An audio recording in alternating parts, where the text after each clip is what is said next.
malamai mabita wala kita lemai tau aku bisi tekak di ada kita bisi tekak namanya tekak baik pada kita review drill kena muka tayar kereta drill tau ya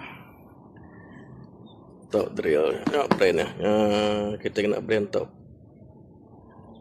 baru datang kemarin tapi sampai doji aku. Okey.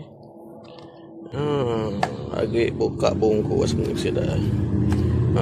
Besik warranty 15 bulan warranty ya. Bateri ya sigi aja. Ya bateri 20 volt. 20 W. Tuh charger ya, untuk charger ya, untuk drill ya, untuk lampu mata ya, sikit je mata brake ya, untuk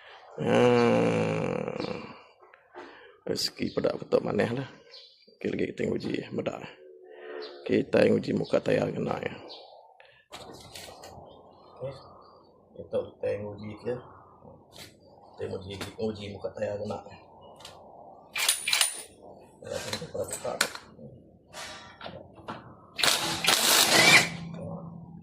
Kita buka. Terus sekarang kita buka.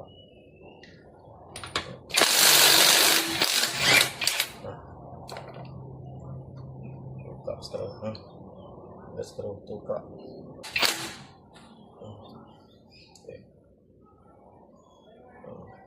Snap screw tadi, salah snap.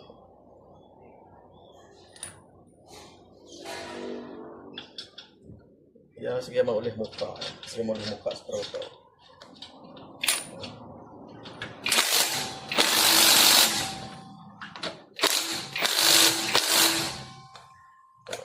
Okey, jadi.